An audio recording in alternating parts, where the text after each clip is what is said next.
Okay, so welcome to our podcast, Off the Balance Sheet. Today, I'm going to be talking to Daniel Strater, who's most recently been working for Multiverse as the Group Finance Director there. They are a founder-led EdTech unicorn. Hi there, Daniel. How are you doing? Oh, hi, Daniel. I am very good, thank you. How are you? Yeah, very well, thank you. Thanks for joining us today. Really appreciate it. No, it's a pleasure. So, like we always do on the podcast, I'd like to start by asking you what it is that you think makes a great CFO. I think the essence of a great CFO is someone who is effectively the right-hand person over at the CEO, and someone who realizes that the job of a CFO is not to be the numbers person. It is, to connect the rest of the C-suite together. It's to help drive the vision of what the business is doing and where success and failure is occurring, and really provide that information and infrastructure that allows the business to get on with being a business. Yeah, fantastic. That's really great. And I'd like to just start by talking to you a bit about your kind of background. Obviously, I can see that your career spans more than 2 decades, and you've spent some time with some incredible businesses. I think you were at KPMG, obviously, and then B Sky B, and then you joined some high growth tech scale ups, obviously, like most recently Multiverse and also Behavox. Maybe you could just take us back to the early days. Like, what sparked the interest in finance initially? Well, so there's a couple of things. Firstly, I mean, I did maths at university, and so there's a bit of a stereotype of you do maths, you want to be an accountant. Um, Yeah. but also, my mother was worked her way up through the operational side of finance, so like accounts payable up to sort of that controllership side. And Oh, during the summer holidays, I would quite often be in the office, and so as a young teenager, I got first-hand experience of working in those areas, again because of my oh, maths wow. aptitude. So I think almost fairly uniquely, I had that perspective of what it was like to run on the operational side of things. And but that also taught me that wasn't the route I wanted to go. So I did the milk round at university, looking at all of the big five, and then what I really really loved about KPMG was I was involved in a program where I interviewed with I think about six different partners because they were training those partners to improve their interview skills. And so it was that sort of very early exposure to a company which was investing in their senior leadership and that continuous growing. And I just really loved that sort of ethos that then I feel flowed through the whole business. Yeah, interesting. Yeah, okay. And you've also worked you've worked in various different industries in your career now, media, SaaS, fintech, property. Um, what what has kind of instigated the changes in industries that you've worked in? How did that come about? Yeah, so when I was leaving KPMG, media was my main focus because I'd had ITV as a client. So I had offers from BBC and Sky and chose Sky because of the high level of commerciality of the finance function there. Um, and within Sky, I was working in a range of areas from consumer electronics to interactive gaming, to online gambling, as well as infrastructure. So sort of really got quite a wealth of experience, not just your sort of media side, and almost in that high growth incubator areas within a large corporate. Um, Mm. I took a decision to leave and go traveling. So that sort of allowed me to get a broader perspective. And then coming back, I went into that Disney and then Betfair, not necessarily for the companies that they were, but for the range of experience that I got. So an fp&a role and then a controllership role. And I think what that taught me was actually there's a huge amount of commonality between industries. So technology effectively underpins an awful lot of industries. And so Betfair is a gambling business, but it's built off a technology platform. And actually that's where the investment is and that's where the story is. And then taking that forward, Skype, again, it's a technology platform and it's another B2C proposition, but in communications. But your customer dynamics are very much similar. The bits that most people sort of pause and look at on my CV is that move from media technology into property and into shopping centres. At the time, I told a recruiter, of all the sectors I didn't want to be in, property was one. And they came to me, and partly it was around when shopping centres were changing to be the casual dining revolution. It was about placemaking, and actually it's about thinking of a shopping centre as an ecosystem. And actually that very much translates into what a technology ecosystem is. It just happens to be that the development you do is in buildings rather than in code, but keeping people there for longer, getting a share of their wallet, understanding that they're only ever going to have one burger a day. So having too many burger joints across your shopping centre may look nice and they may pay high rents, but it isn't sustainable. That sort of dynamic actually is very similar to being in an online world. Yeah, that's really interesting. And then obviously working in multiple different industries, but a lot of the businesses that you've worked in have been high growth, founder-led businesses, fast growing environments like Multiverse, WorkLife, SourceBreaker, for example. I was interested to just talk to you about what makes working with founders unique. How do you adapt your approach to different types of founders? As you said, founders are unique, and even going back to Betfair, that was still a very founder-led organization. I think the key thing to remember is that as a founder, they're not just a CEO where it's a job for them. It's personal. They've been on a journey to get to the point where you have joined. And some of that journey is going to have been incredibly difficult and probably involve times when the company may not have survived. And so you've got to remember that they've been on that journey, and there's those war wounds there, both positive and probably negative as well.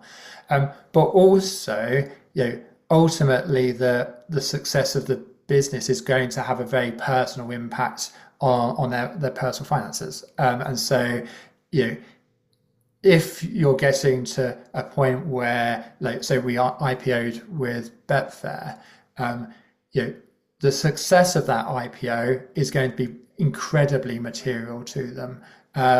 It may not be it probably isn't the driving factor for them, but it will be a consideration for them. So you've sort of always got to keep that in your mind. I think the other aspect with founders is, often they've come with a really good idea and they've got a network of people who have helped them realize that idea. And especially in earlier stages within an organization, they probably don't have the expertise in something like finance or in marketing or in technology. And so they bring in experts to help, but they probably already have their own view. So you've got to marry that bit of, you are the expert, you're bringing that knowledge and you're acting as the adult sometimes, with the dynamic where people are used to being almost dictatorial and saying what they say goes, and that can sometimes create a tension. Yeah, that's understandable. And I know a lot of FD CFOs, they sometimes can struggle with that kind of initial period joining a new business. I can obviously see you've been in some interim roles, some turnaround roles. I'm interested to find out, how do you quickly build credibility with CEOs, investors, and the wider team when you first join a business? I think speed is of an essence, especially when you've come in as an interim. You've got to not necessarily be delivering from day one, but showing that credibility from day one. You've got to come in and show why they've hired you. So like where your experience and what you've done before is relevant to their particular circumstances, but also very quickly get on board with what those particular challenges are for that organization. So you're not just going, oh, we did this at the Financial Times and therefore you should do the same thing, because that clearly isn't going to work. So you've got to marry that speed and that experience with really appreciating where the dynamics are within that business. Yeah, okay. And then you've also been involved directly with fundraising at multiple companies. How do you approach kind of preparing a company for fundraising, or what's your kind of secret to successful investor engagement when you're fundraising? The critical question is where you've joined in that cycle. So if you're at an organization already and you know that's something coming up, then being prepared early is the key. So you want things to be as clean as possible in the finances, so that as you're going through due diligence, there aren't new things that are appearing, or there's not periods where you've done that cleanse and you've got to explain that to prospective investors. And then if you come in, say someone's already started an investment cycle, which I've done a couple of times, it goes back to that getting up to speed quickly, because they're already telling a story and you've got to be on board with that story. Or if coming in new, you see there's a problem with that, you need to manage that very sensitively about, okay, what we've said before may not quite be what the reality is, and then gradually shift that messaging. I think the other elements is there has to be complete synchronicity between what the management are saying and what the founders are saying in terms of why to invest in this business, and what the finances and the data and all the due diligence is saying. Because a temptation for a founder is to sell the best picture that they can of a business and to try and get the highest multiple, or drum up that initial interest. The worst thing is if you overpromise at that stage, and then as you delve into due diligence, if they can pull some of that argument apart, you risk either being chipped on multiples or undermining your credibility. And so it's balancing that, maximizing value with no surprises. Yeah, okay. And then moving on to more of the kind of systems transformation piece, obviously you've repeatedly kind of professionalized finance functions in your career. Can you maybe run through, for someone who's going through similar situations, what are the kind of the key things that you're assessing when you're about to go through those processes, and in your experience, what can make those transitions successful?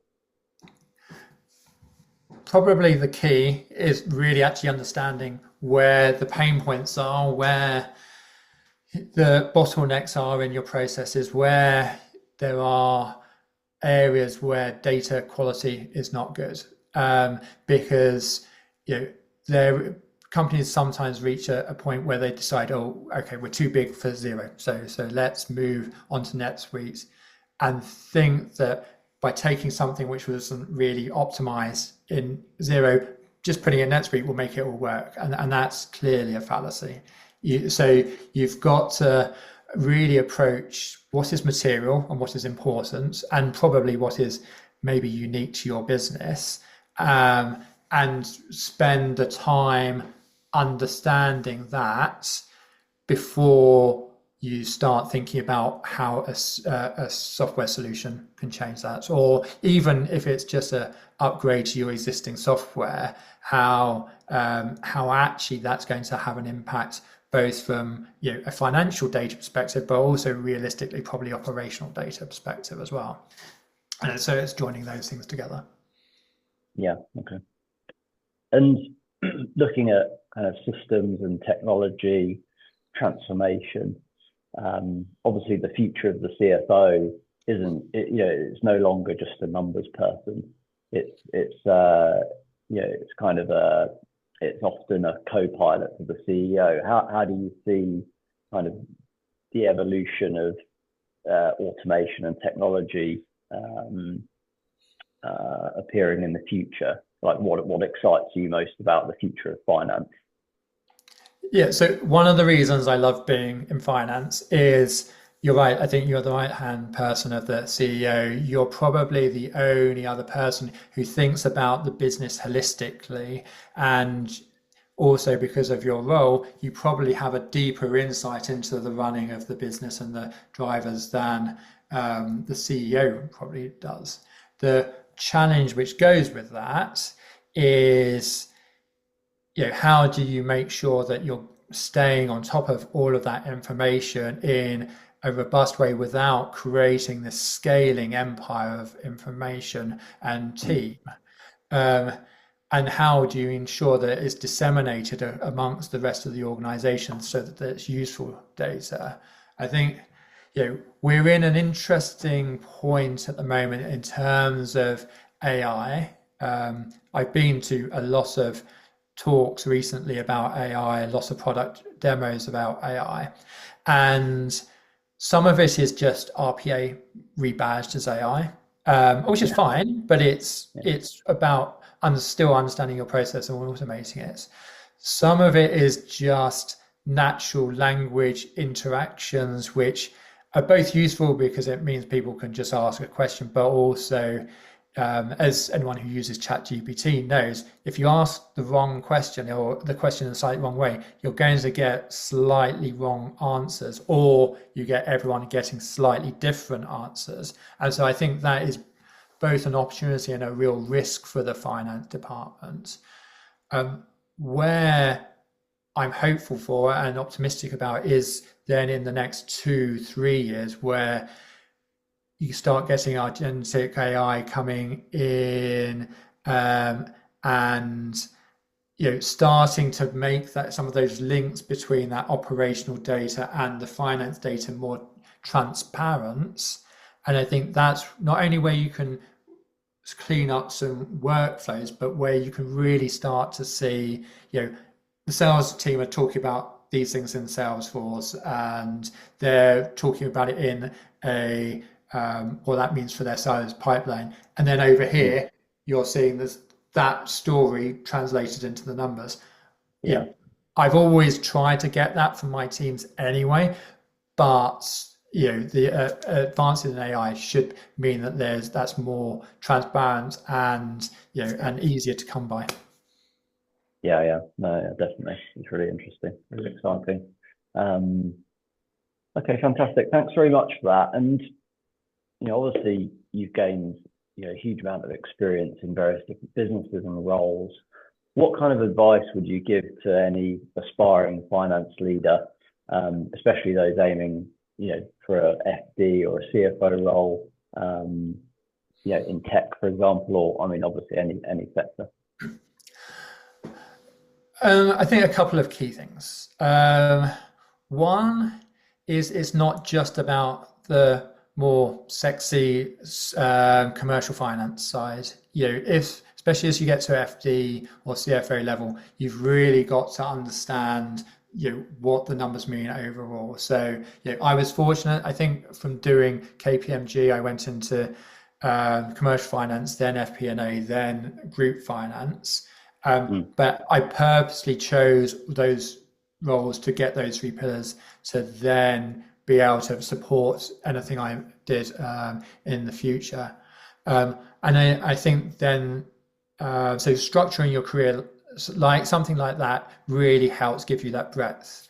I think the other aspect is then about being curious. So it's that constant learning. It's if you are doing a business partnering role, it's not just going, oh, how do I explain these financial variances? It's about understanding the root drivers in that area. So, for an example, when I was working at Skype, we were transitioning from data centers to Azure, and it's a lot of architectural conversations which have a financial consequence, but I was engaging in the architectural conversations so that I understood that. And then that really enriched the financial understanding. And so doing things like that, I think, really helps your career, but also really improves your credibility with the business. And so that curiosity and always asking questions is really important. Yeah, absolutely. Yeah. Curiosity, asking questions, and also kind of getting yourself in the room, asking for opportunities, seeing where the right opportunities are. Yeah. I think one of the things I really believe in is not thinking about real hard and fast boundaries between roles. So between commercial finance and operations, there almost should be a blurring. You should be able to step into their roles in theory. I think even within finance, between commercial and group finance, you need to understand each other's roles so that you can then have if you're making a decision, you understand what it means in other people's areas.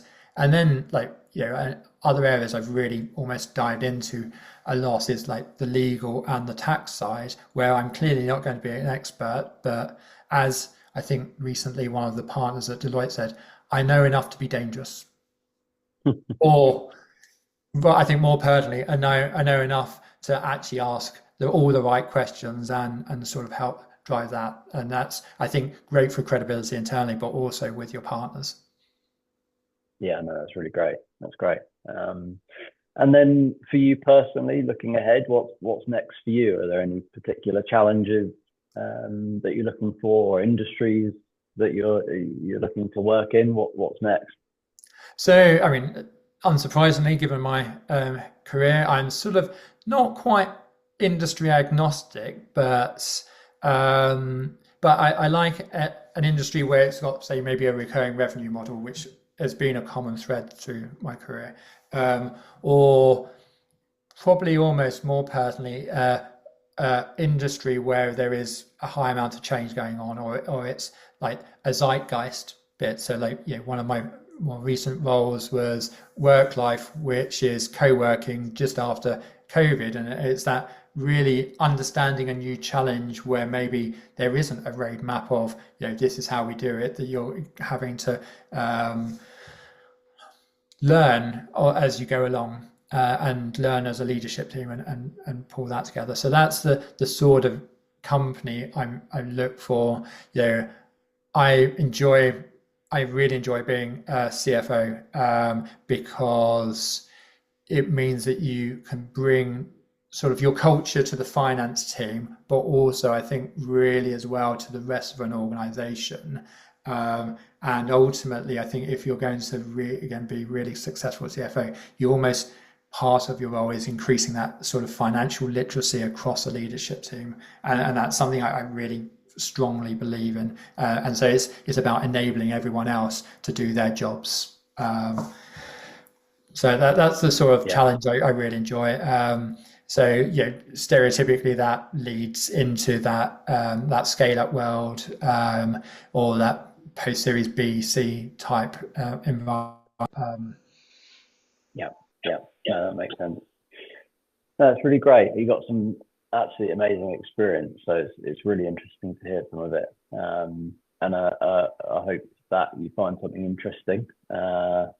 And by all means, hopefully that some people listen to this and can reach out to you directly if they have some opportunities for you as well. So thank you very much for having a chat with us today, and I hope you enjoy the rest of your day.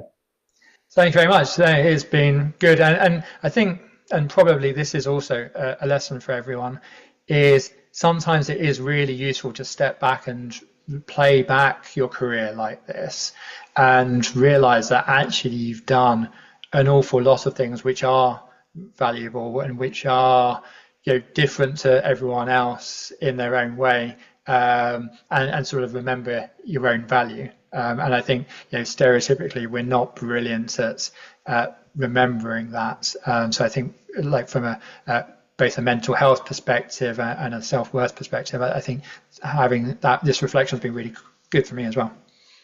No, it's fantastic to hear. Yeah, absolutely. Well, thank you very much. I hope it helps some people, and we'll speak to you again soon. Thank you very much. Speak soon. Cheers, Daniel.